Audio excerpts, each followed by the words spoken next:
Microscope के बाद अब अगला जो टॉपिक है हमारा that is telescope. Ray optics के लास्ट टॉपिक पे हमें टेलीस्कोप पे ऑलमोस्ट 2 दिन लग जाएंगे इसमें, आज और कल टेलीस्कोप में, फिर ये रे ऑप्टिक्स हमारा कंप्लीट हो जाएगा। देखो टेलीस्कोप मतलब दूर की कोई चीज देखने के जो काम आए वो टेलीस्कोप है। अब दूर की चीज का ये मतलब है कि वो ऑलमोस्ट हमारे लेंसेज के फोकल लेंथ के कंपैरिजन में तो इन्फिनिटी पे है। तो एक टेंशन तो ये मिटी। माइक्रोस्कोप में बार बार जैसे पिछली बार हम कर रहे थे, माइक्रोस्कोप की सेटिंग करनी है तो यू कितना लें, फिक्स ही है यहाँ, तो कितनी दूर होगा वो ऑब्जेक्ट, इनफाइनाइट। तो जो पहली इमेज बनेगी ऑब्जेक्टिव से वो भी फिक्स है, कहाँ, फोकस पे, F2 पे। अब माइक्रोस्कोप से थोड़ा उल्टा काम यहाँ ये होता है कि माइक्रोस्कोप में तो दोनों ही फोकल लेंथ छोटी थी, जिसका कारण भी हमने देख लिया था, है ना। टेलीस्कोप में ऑब्जेक्टिव की फोकल लेंथ मीटर्स में चली जाती है, मीटर्स में। हाँ, आईपीस की सेंटीमीटर में रहती है, लेकिन ऑब्जेक्टिव की मीटर्स में चली जाती है। उसका एरिया भी बढ़ा लिया जाता है, उसकी फोकल लेंथ बढ़ा। और ये लेने के पीछे जो कारण है वो कुछ रिजोल्विंग पावर से रिलेटेड चला जाता है, जो इस साल के लिए तो बोर्ड से हटा दिया गया, तो हम उसकी डिटेल में नहीं जाएंगे, ठीक है। तो एक टेलीस्कोप की शुरुआत करते हैं और इसमें भी वही बातें हैं, सेम 2 चीजें, एक नॉर्मल एडजस्टमेंट और एक मैक्सिमम मैग्निफिकेशन, और बीच में कहीं भी कुछ भी हो सकता है। मैं एक बार फिर पूछ लूं आपसे, क्या आप माइक्रोस्कोप बिल्कुल एक एक चीज याद होगी है कि नहीं, क्या है क्या, और कुछ है नहीं माइक्रोस्कोप में, इतना ही होता है। अब देखो टेलीस्कोप पे हम चले। टेलीस्कोप में सबसे पहले मैंने बढ़ाया, ये बड़ा वाला लेंस बनाया, दैट इज ना टेलीस्कोप में ये बड़े वाला लेंस आगे वाला होता है, ऑब्जेक्टिव जिसकी फोकल लेंथ F0। हमने छोटा लेंस बनाया आंख की तरफ,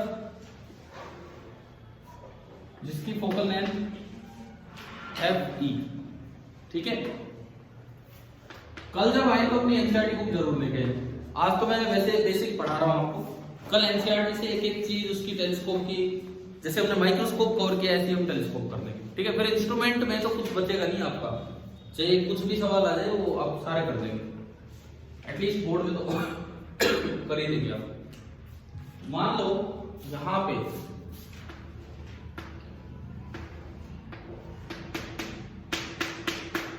ये ह्यूमन आई है, ठीक है। ऑब्जेक्ट कहां है, बहुत दूर है, बहुत दूर, इनकी फोकल लेंथ के मुकाबले बहुत दूर है। मैंने यहां कहीं माना और इस जगह को मैंने क्या कह दिया, इन्फिनिटी, ठीक है। ऑब्जेक्ट के रूप में हमारे पास जैसे मून है, मान लो ये है, आप इसको देख लो। अभी कुछ दिन पहले हमने मून के वो एक क्वेश्चन किया था 14 का बी एनसीईआरटी से, कि जो पहली इमेज बनेगी उसका साइज क्या होगा, है ना। लेकिन चलो अभी पूरा पढ़ते हैं।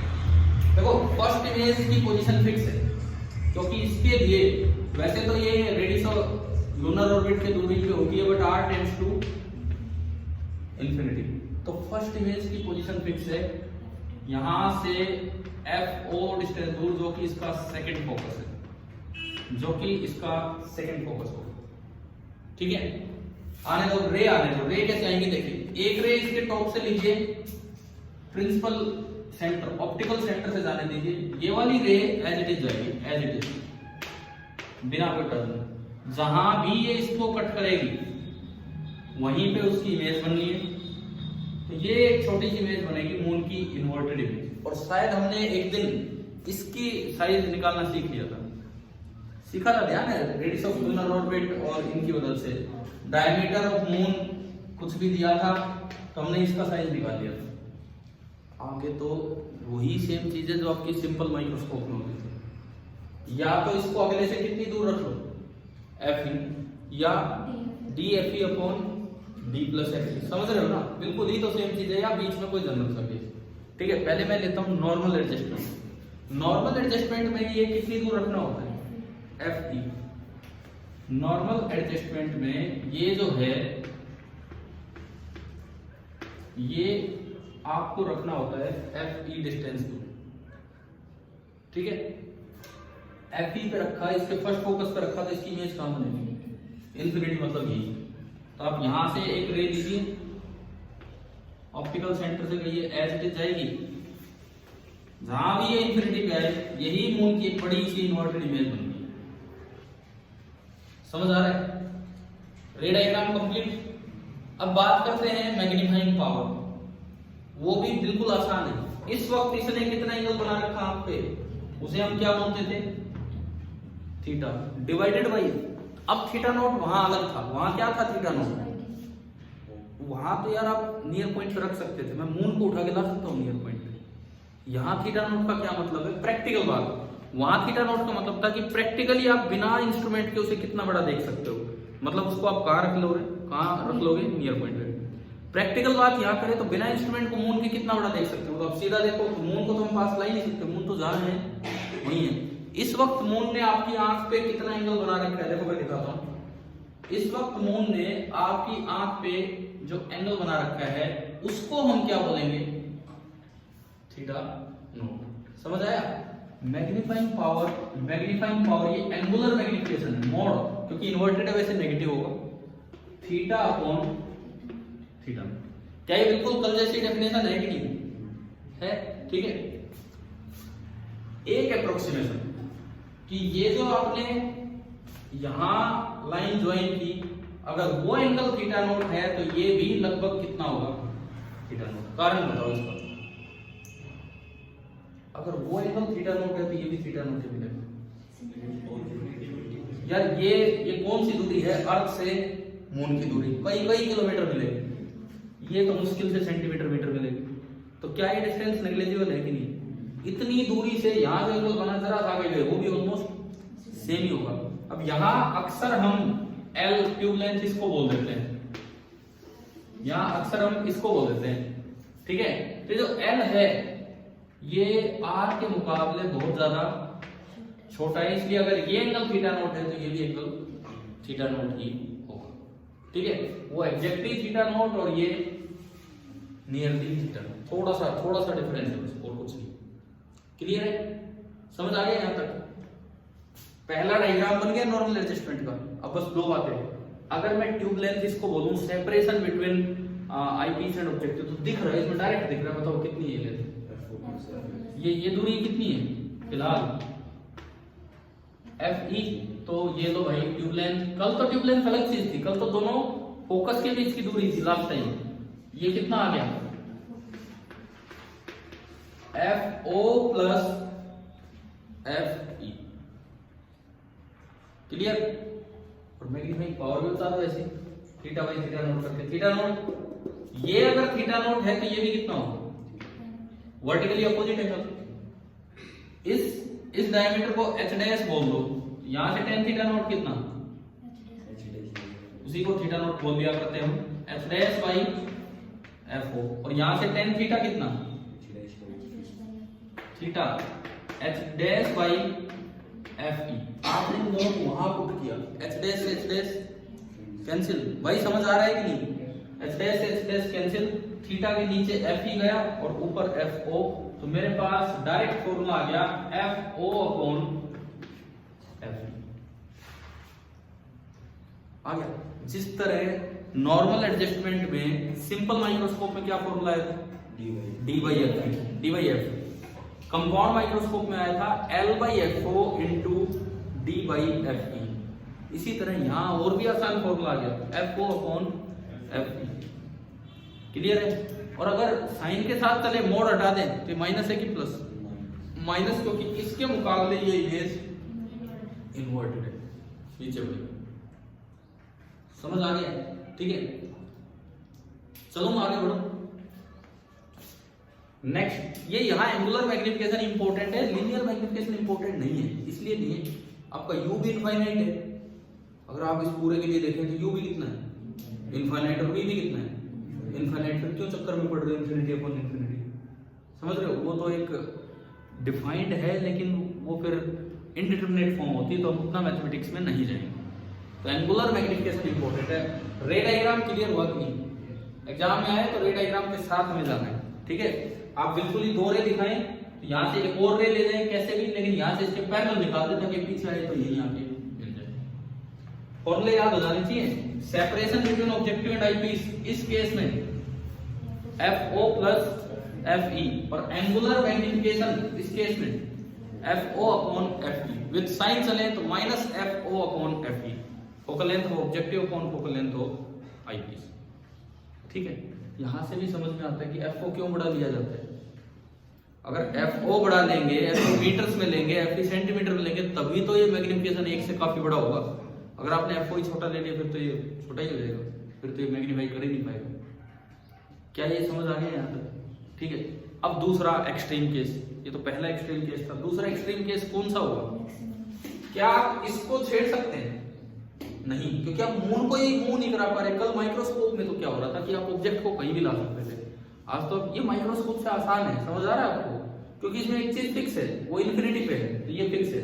ये कहां मिलेगा आपके? इसके सेकंड फोकस पे। तो आज आप इसको तो चेंज कर ही नहीं सकते। हाँ, इसको थोड़ा पास ले, कितना पास ले? लास्ट से लास्ट कहां तक? D F E upon D plus F ई। अब देखो कितने काम की चीजें, वो सिंपल माइक्रोस्कोप से शुरू हुआ था, वही काम यहाँ चलता जा रहा है ना।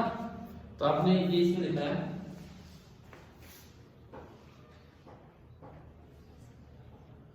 D into F E upon D plus F ई। क्या ट्यूब लेंथ थोड़ी कम हो गई है कि नहीं? है ना। अब अगर ये बोले तो F O plus D into F E upon D plus F E, ये हो गया। रे डायग्राम में एक हल्का सा चेंज है। अब इमेज कहां बनेगी? नियर पॉइंट पे। अब जो इमेज होगी ना, कहीं भी मान लो ये आपका नियर पॉइंट है। नियर पॉइंट आंख से कितनी दूर होता है? 25 सेंटीमीटर दूर। ठीक है, तो ये जो रह गई ऑप्टिकल सेंटर से, इसको पीछे बढ़ा लो, जहां भी नियर पॉइंट वाली लाइन हो वहीं पे क्या बन जाएगी? मून की इमेज, इन्वर्टेड इमेज हो। डायग्राम में छोटा सा चेंज आया, समझ आ गया? अच्छा, अगर आप दूसरी रे भी दिखाना चाहें यहां से, सपोज मैं एक और रे दूं, एग्जाम में रे डायग्राम आए तो कैसे भी ले जाएंगे। अच्छा, अब थोड़ा स्केल और पेंसिल का ढंग से यूज करना है। यहां से यहां स्केल को लगाएं और उस लाइन को आगे बढ़ाएं, उस लाइन को, और फिर डैश से ऐसे पीछे दिखाएं कि जैसे भाई हमने तो पीछे बढ़ा के देखा था और बाई चांस ऐसा हुआ कि ये कहां आके मिली है? Near point. समझ गए हो ना? ये दिखाना है वहां पर रे डायग्राम में। दूसरी रे इस तरह से फैलाएं कि उसको स्केल से पहले मिला भी, इसको पीछे डैश से दिखा देना। क्लियर? अगर रे डायग्राम ढंग से बनाना है तो क्लियर हो गए? ठीक है, बन गया रे diagram. Theta by theta not फिर कर लेते हैं, theta by theta naught. Tube length तो हमने लिख दी ऊपर, दोनों के बीच की separation. Theta by theta not में बताओ क्या बदलाव है? थीटा नॉट में तो कोई बदलाव ही नहीं है, H dash by F O. Theta में क्या बदलाव है? H dash upon D F E D plus F E.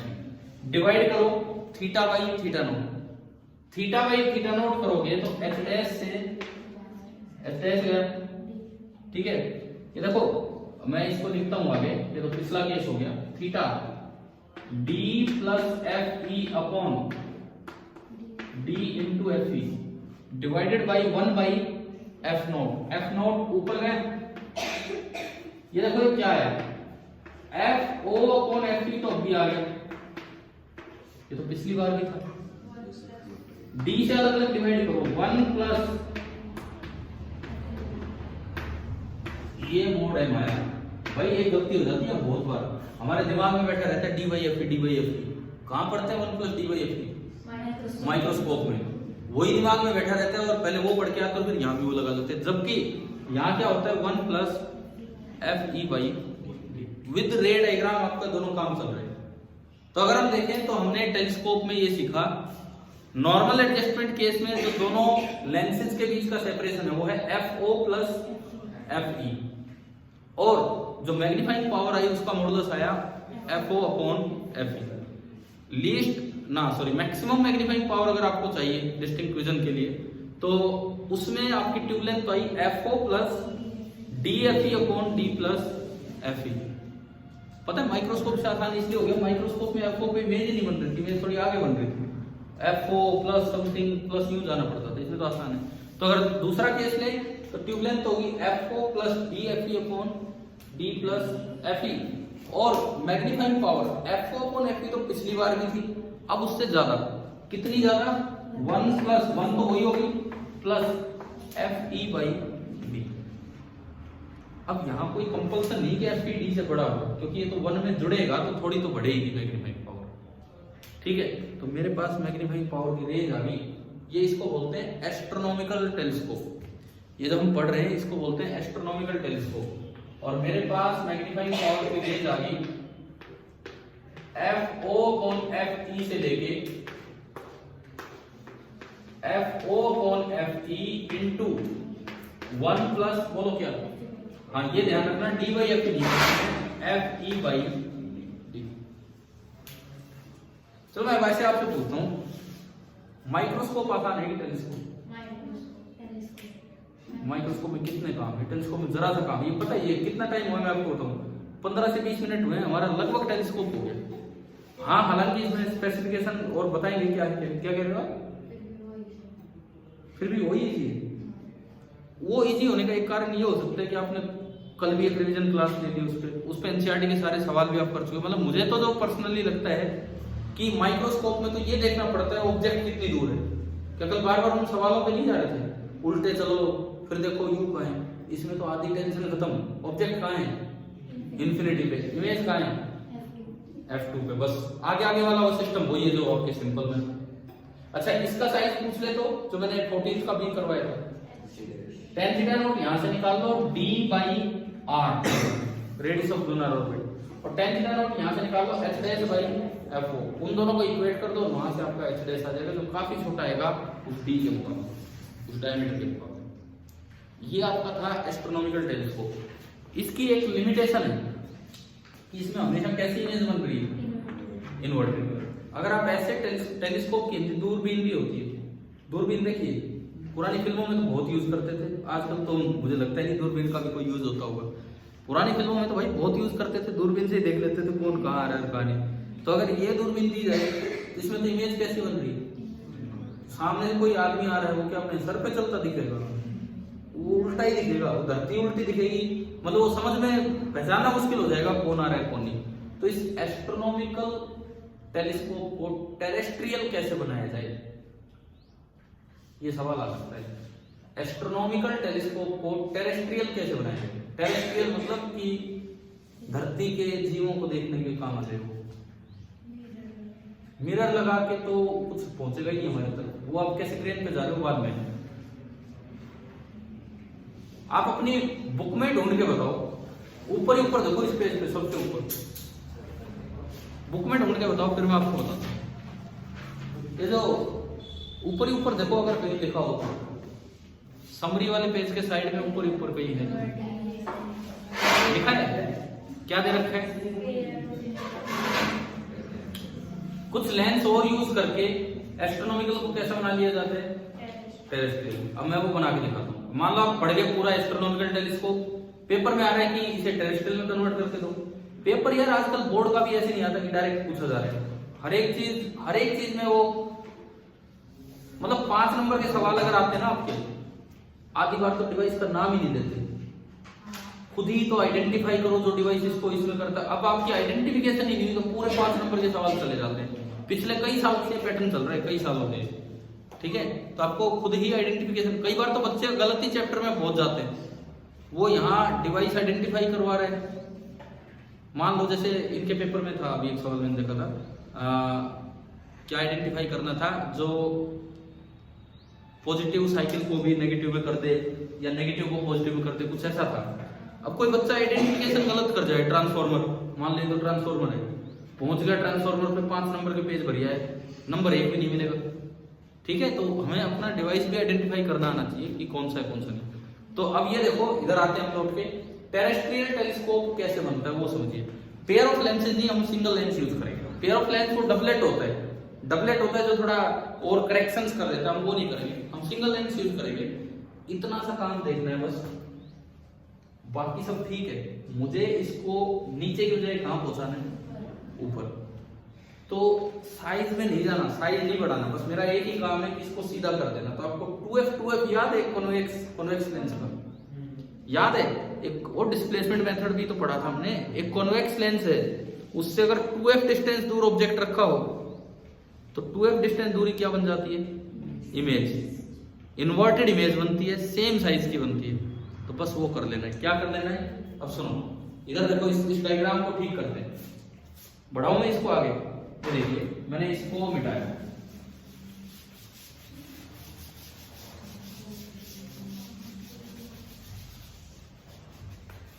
ये इमेज बनी।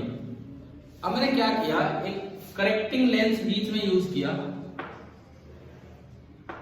और इस तरह यूज किया कि अगर इसकी फोकल लेंथ f है तो ये दूरी कितनी रख लेनी है?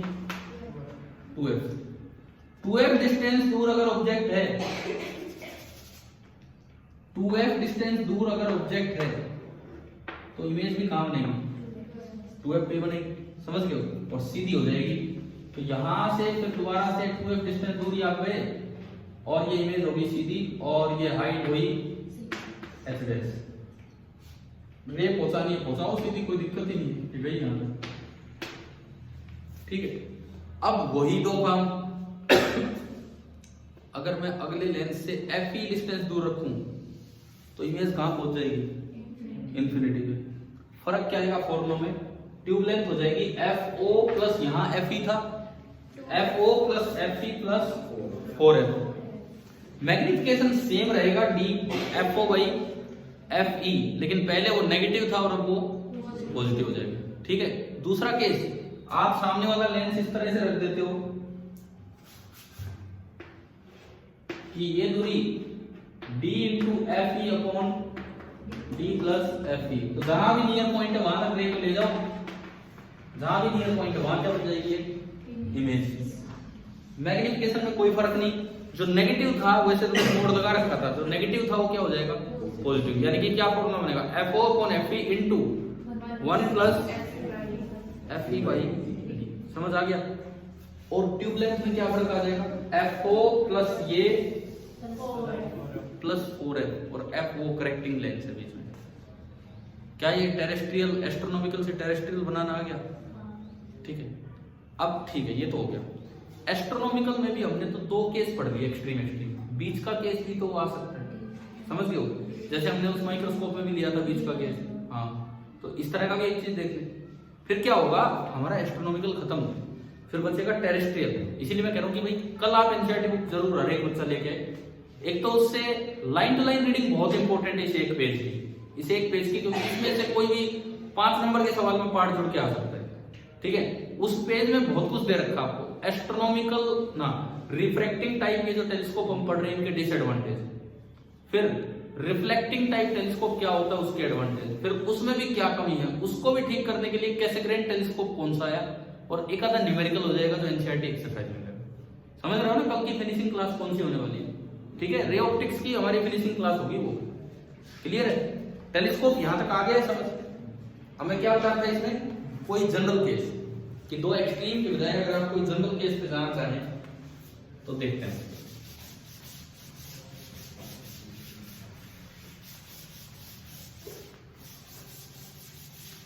अरे मुश्किल है कि समझ आ रहा है? आ रहा है ना समझ? ठीक है,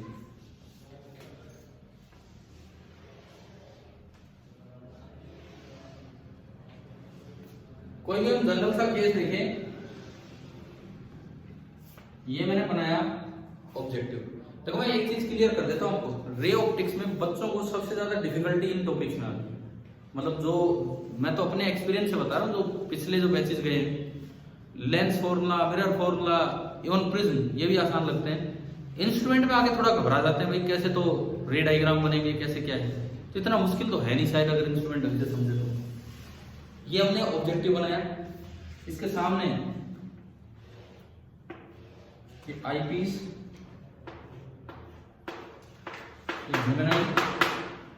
अब देखते हैं जनरल केस में भी मून को तो आप उठा के ला नहीं सकते। मून तो अभी भी कहां रहेगा? r डिस्टेंस दूर, where r tends to infinity। ठीक है, इससे जो इमेज बनेगी वो भी फिक्स है। कहां बननी है? लो ये ऐसे दिखा देता हूं, इसकी इन्वर्टेड इमेज कहां बननी है? इसके फोकस पे। कोई बच्चा ये ना सोचे कि पैरेलल रे आए तभी फोकस पे जाएगा। अरे ये जाने दो, ऑप्टिकल सेंटर से सीधी जाएगी, और ऑब्जेक्ट इतनी दूर है कि इमेज कहां बनेगी, फोकस पे। एक और भी रे अगर आप लेके आओ, यहां लाते लाते पैरेलल ले आओ और उसको इस तरह बेंड करो कि वो वहां जाके, ठीक है।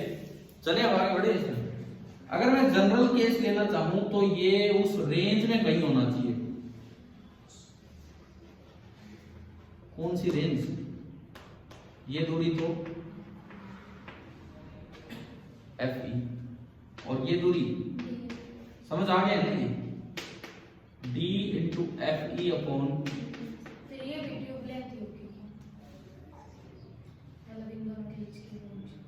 Tube length. अब माइक्रोस्कोप में तो हम ट्यूब लेंथ बोल देते थे दो फोकस के बीच की दूरी। टेलीस्कोप में अक्सर लेंथ ऑफ द ट्यूब पूछा जाए तो दोनों लेंसेज के बीच की दूरी बोल दो। तो लेंसेज के बीच की दूरी देखो, ये तो फिक्स है कितना, एफ ओ, और इस डिस्टेंस को जो कल वाली रिप्रेजेंटेशन में दूं तो डिस्टेंस को हम क्या बोल सकते हैं, यू। ये कोऑर्डिनेट नहीं है, डिस्टेंस है। तो जो ट्यूब लेंथ होगी एल, मतलब अगर मैं इसको पूरे को एल बोलूं तो एल क्या होगा, F O plus U E. समझ आ गया? अच्छा, इमेज अब कहां बनेगी, बीच में कहीं बनती होगी, ना तो नियर पॉइंट पे बनेगी और ना ही इंफिनिटी। सपोज यहां, अच्छा यहां अगर मैं इमेज दिखा रहा हूं तो इस दूरी को, इस डिस्टेंस को मैं क्या बोल सकता हूं, वी ई, ठीक है। आप यहां से एक रे लीजिए ऑप्टिकल सेंटर से और इसको पीछे बढ़ा लो। सपोज यहां इमेज है तो ये आपको मून की एक इन्वर्टेड इमेज मिलेगी, फाइनली इन्वर्टेड इमेज। ये जनरल सा केस हो गया, ठीक है। सपोज ये एंगल कितना है, थीटा, आंख पे एंगल थीटा नॉट, तो ये भी लगभग, अब मैं बार बार वहां नहीं लेके जा रहा हूं, डायग्राम में करते हैं, समझ में आया नहीं, वो थीटा तो ये भी, वो थीटा नॉट तो ये भी थीटा नॉट। ट्यूब लेंथ तो F O plus U E, magnifying power mode क्योंकि ये नेगेटिव है, थीटा अपॉन थीटा नॉट, है ना। थीटा कितना, एच डैश बोल दिया, थीटा तो आपका है H dash upon U E. Theta naught कितना होगा, ये भी थीटा नॉट होगा, H dash upon F O. तो रेसिप्रोकल करके मल्टीप्लाई कर दो, F O upon H dash, तो ये कैंसिल हो गया। तो मेरे पास एक जनरल फॉर्मूला देखो क्या है मैग्नीफाइंग पावर का, एफ ओ अपॉन यू। कल उसमें तो डी अपॉन यू आ रहा था, है ना, याद है क्या माइक्रोस्कोप में डी होगा, इसमें डी नहीं, इसमें ऊपर क्या आ रहा है, एफ ओ बाई यू। अब यू ही आपके ऊपर डिपेंड करता है। अगर आप नॉर्मल एडजस्टमेंट लें तो यू ही कितना लेना होता है, एफ ई, तो ये बन जाएगा F O upon F E. अगर आप मैक्सिमम मैग्नीफाइंग पावर लें तो यू ही कितना बनेगा, D F E upon D plus F ई। वो पुट करोगे तो वही आना है जो आप याद कर रहे हैं, भाई यही है टेलीस्कोप। तो समझ आ गया है कि नहीं टेलीस्कोप, ठीक है। ये था हमारा refracting type telescope, refracting type telescope. उसको टेरेस्ट्रियल कैसे बनाना है वो भी मैंने आपको बता दिया, ठीक है। समय है, काफी टाइम है अभी, तो एक बार एक बुक मुझे दे दो।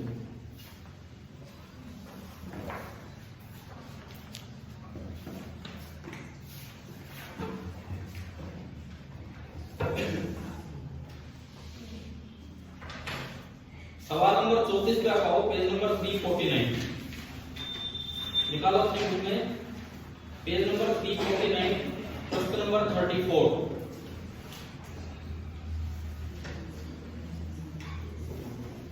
Page number 349, question number 34। भाई बुक है ना पीछे, एक आधी बुक तो होगी, ठीक है। देखिए, A small telescope has objective length of focal length 140 cm, f4 दे दिया, आप गिवन जो है वो लिख लीजिए। Eyepiece of focal length 5 cm। इससे ये दिख रहा है कि f4 f में डिफरेंस बहुत ज्यादा है, जबकि माइक्रोस्कोप में दोनों ही छोटे थे।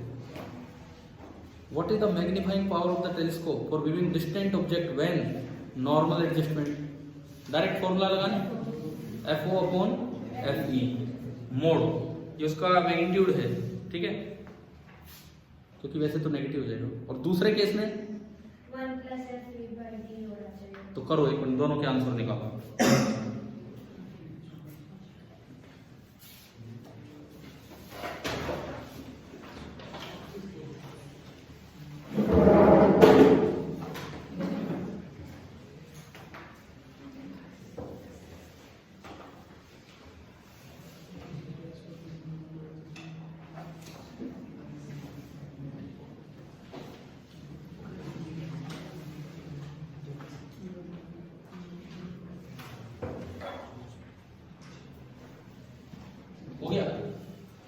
मैं आंसर बोल देता हूँ पीछे।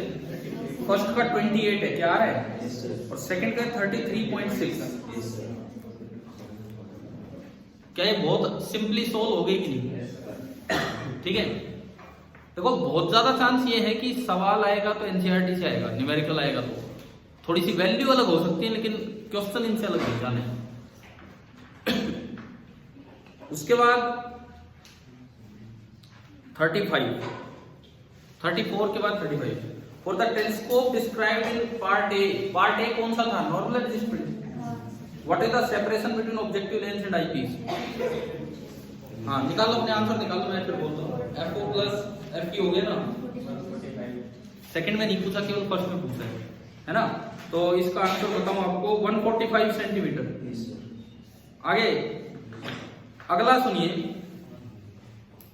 B part. If this telescope is used to view a 100 metre tall tower 3 kilometre away, what is the height of the base form by the objective lens? H dash. ऐसा सवाल मून वाला भी किया था, करो तो ये।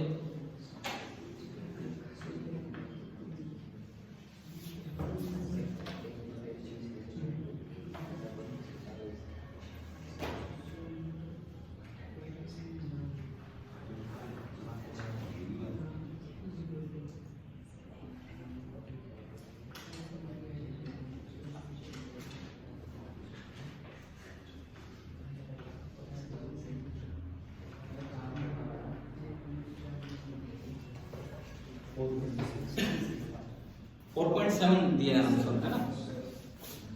अरे केवल tan थीटा नॉट कैलकुलेट करने दो बार। यहां से तो ये साइज टावर की हाइट अपॉन टावर की डिस्टेंस। टावर की हाइट कितनी है? 100 मीटर, 100 मीटर का टावर है। तो टावर की डिस्टेंस कितनी है? टावर की डिस्टेंस कितनी है? 3000 मीटर। यहां से तो tan थीटा नॉट आ गया, उधर से भी निकाल लो। एच डैश अपॉन FO कितना है? 140 सेंटीमीटर। समझ गए हो ना क्या करना? तो ये वही क्वेश्चन है जो 14th का बी पार्ट था, सेम। एच डैश का जो आंसर दिया है आपका आ भी गया होगा, कितना आया? 4.7 सेंटीमीटर। समझ आया? सी पार्ट समझ आ रहा है टेलीस्कोप वाले सवाल? C part, what is the height of the final image of the tower if it is formed at 25 centimetre? Final image की हाइट क्या होगी अगर वो फाइनल इमेज कहां बनवाई है? 25 सेंटीमीटर फ्रॉम द आई। ये जो फाइनल इमेज है ये वाला केस है।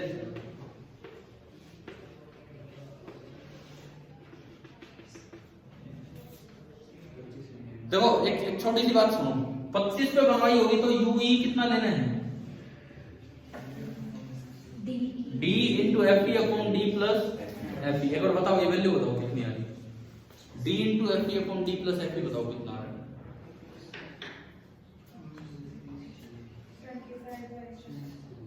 कोई नहीं, फ्रैक्शन में बता दो क्या।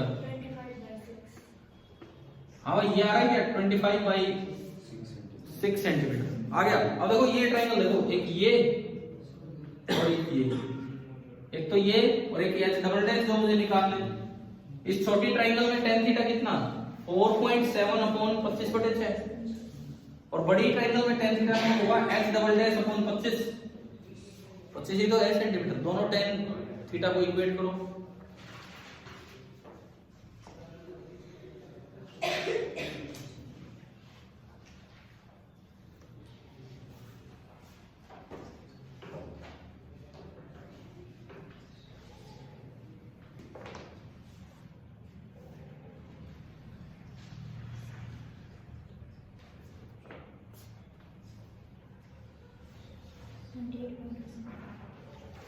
आंसर बताता हूँ, 28 सेंटीमीटर।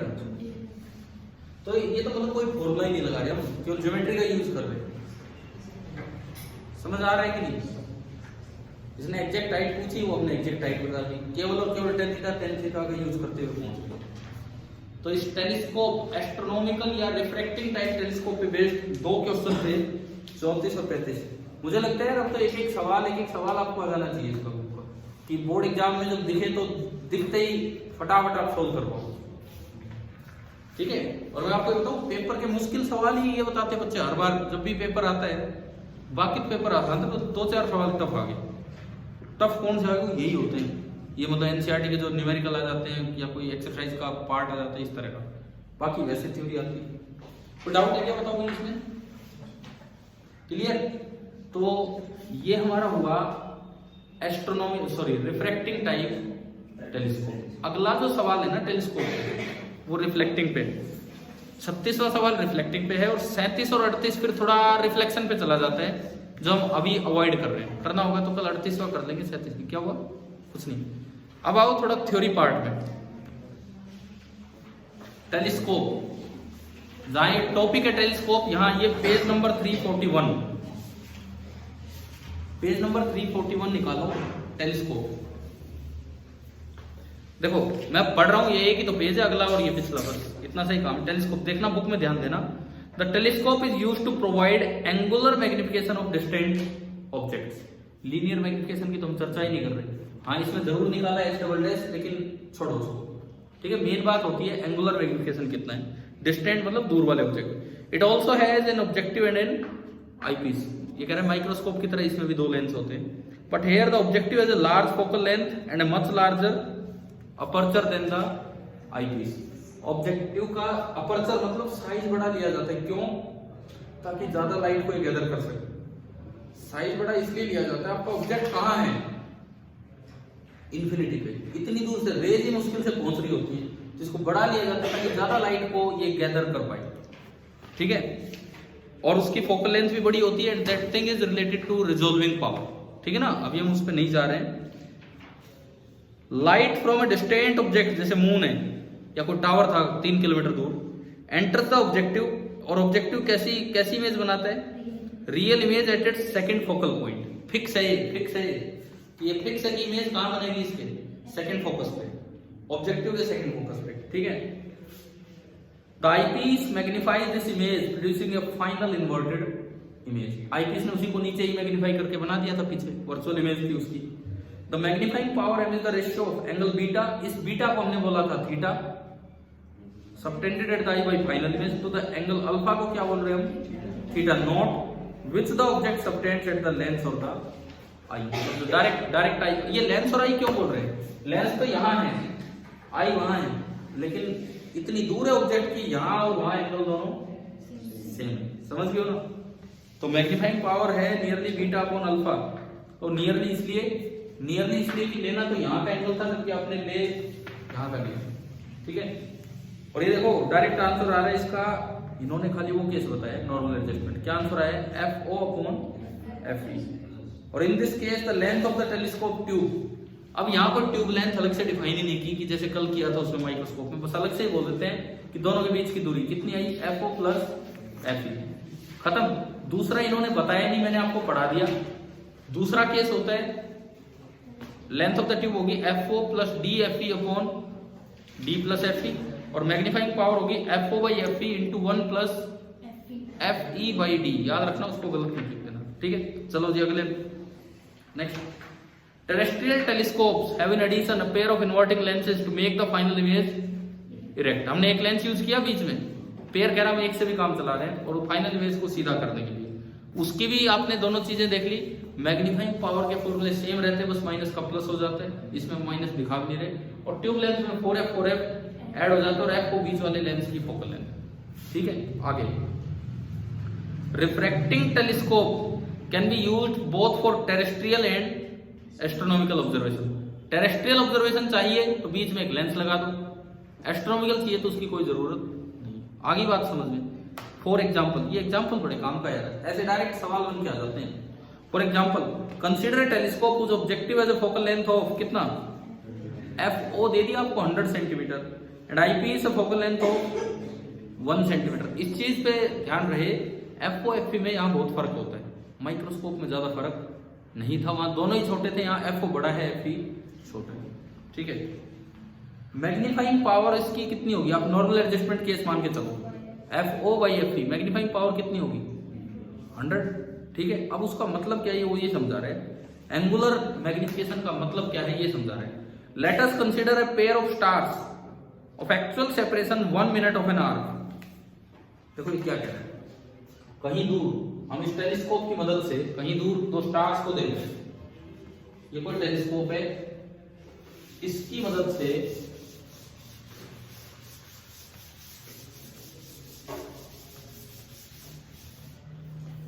आप यहां पे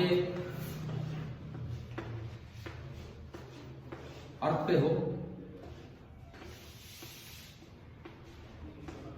ठीक है। टेलीस्कोप लेके आप ना दो स्टार्स को देख रहे हो, दो स्टार्स जो बहुत ही पास पास है।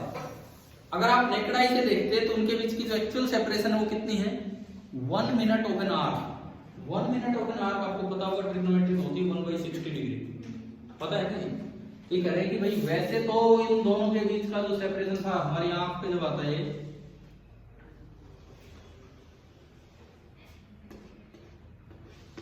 1 मिनट यानी कि 1/60 डिग्री आना था, लेकिन इस टेलीस्कोप की मैग्नीफाइंग पावर कितनी है 100, यानी कि आपको असल में यही दो स्टार इतनी दूर दिख जाएंगे।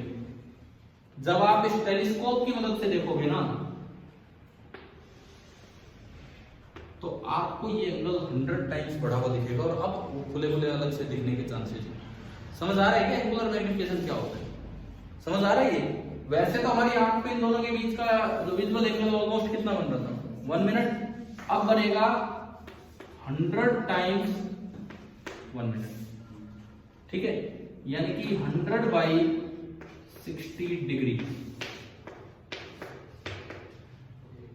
1.66 या 67 डिग्री। देखो ये इतना सही सवाल बन के आ जाए, वहां बैठे रह जाए टेलीस्कोप पढ़ के गए, ये समझ नहीं आ रहा करे क्या। हम अपने फॉर्मूले लेके बैठे हैं, फॉर्मूले ठीक है, FOF ही आपने लगा दिया वो भी ठीक है, कुछ नहीं दिया हो तो नॉर्मल एडजस्टमेंट मानिए, लेकिन वो तो फाइनल एंगल पूछ रहे हैं। वैसे तो एक्चुअल एंगल 1 मिनट, ठीक है।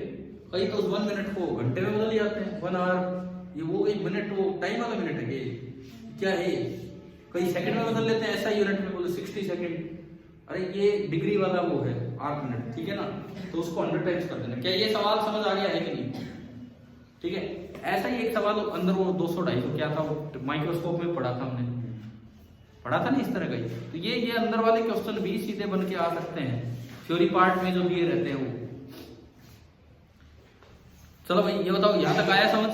इसके बाद देखिए the main considerations with astronomical telescope. अब कुछ आती हैं थ्योरेटिकल बातें, अब कुछ ऐसी थ्योरेटिकल बातें जो आपके CBSE एग्जाम में अगर 5 नंबर में सवाल आता है तो उसके साथ जुड़ के आती है, एक नंबर के पार्ट, या एक नंबर में ही ये पार्ट आए तो ये इतने बड़े बड़े रे डायग्राम नहीं पूछेंगे, ऐसी बातें पूछेंगे, ठीक है। यहां हम आए, main consideration with an astronomical telescope are its light gathering power. ये मैंने बताया था अभी कि बहुत दूर से रे आ रही है तो यार जितनी ज्यादा लाइट आप गैदर कर पाओ उतना ही चांस रहेगा कि आपको दिखे। लाइट गैदरिंग पावर उसके साइज पे डिपेंड करती है, इसीलिए ऑब्जेक्टिव का साइज बढ़ा लिया जाता है, समझ गए हो, ऑब्जेक्टिव आगे होता है। एंड इट्स रिजोल्यूशन और रिजोल्विंग पावर। अब सुनो रिजोल्यूशन क्या है। अगर इस टेलीस्कोप को ये दो अलग अलग नहीं दिखे तो आपको भी अलग अलग नहीं दिख सकते, ठीक है। इसको रिजोल्व करवाए, रिजोल्व मतलब अलग अलग दिखाए, और रिजोल्विंग पावर केवल ऑब्जेक्टिव पे डिपेंड करती है। अगर ऑब्जेक्टिव ने सामने क्या पेश किया आईपीस को, अगर ऑब्जेक्टिव ने सामने कहा एक ही है तो आईपीस तो उस एक को ही बड़ा कर देगा, लेकिन वो दिखाएगा क्या, एक ही दिखाएगा। अगर ऑब्जेक्टिव ने 2 करके दिखाए तो आईपीस उन 2 को फैला के दिखाएगा, ठीक है। रिजोल्व करना मतलब 2 अलग अलग पॉइंट्स को, ये रिजोल्यूशन यार मैंने वेव ऑप्टिक्स में पढ़ाया होगा शायद,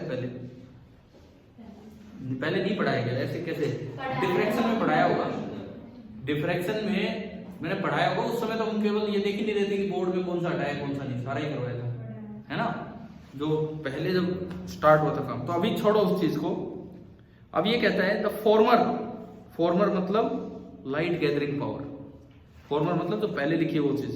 the light gathering power depends on the area of the objective. Objective का एरिया बड़ा मतलब उसका साइज बड़ा लेना है। With larger diameter even फेंटर object can be observe. अगर बड़ा डायमीटर लोगे ना, जो हल्के ऑब्जेक्ट भी दिख रहे हैं बहुत दूर हल्के ऑब्जेक्ट है, चांसेस है कि आप उनको भी देख पाओ। समझ आ रहा है क्या ये? ठीक है। उसके बाद द रिजोल्विंग पावर और the ability to observe two objects distinctly which are very पास they also depend on the diameter of the objective. ये कह रहे हैं जो दो बहुत पास पॉइंट है उनको अगर आप अलग अलग देखना चाहते हो, ये रिजोल्विंग पावर होती है। ये भी किस पे डिपेंड करती है? डायमीटर ऑफ ऑब्जेक्टिव पे। ठीक है। कैसे? वहां पे फॉर्मूले आते थे 1.22 lambda upon 2a, 2a is the diameter of objective. कोई बात नहीं याद है, कोई बात नहीं, छोड़ो उनको। इस साल याद है थोड़ा बहुत, इस साल बोर्ड में नहीं आना है ये चीज, है ना। आगे देखो, so the desirable aim in optical telescope is to make them with objective of larger diameter. अब ये सवाल आ जाए 1 नंबर में कि ऑब्जेक्टिव ऑफ टेलीस्कोप बड़ा क्यों होता है। इसके 2 कारण आपको मिल चुके हैं। क्या क्या? एक तो बड़ा डायमीटर लेने से लाइट गैदरिंग पावर ज्यादा हो जाती है, जिससे इवन फेंट ऑब्जेक्ट को भी आप ऑब्जर्व कर सकते हो।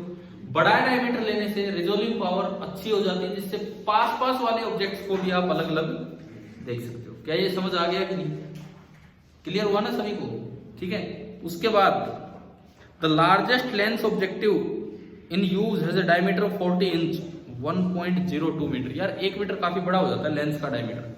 1 मीटर स्केल देखा आपने? 1 मीटर कपड़े की दुकान में भी रहता है वो 1 मीटर का स्केल वो काफी बड़ा हो जाता है। तो इतना बड़ा लेंस भी बना रखा है, समझ गए हो? उसका डायमीटर फोकल लेंथ वगैरह नहीं, उसका डायमीटर जो साइज है वो इतना बड़ा बना रखा है।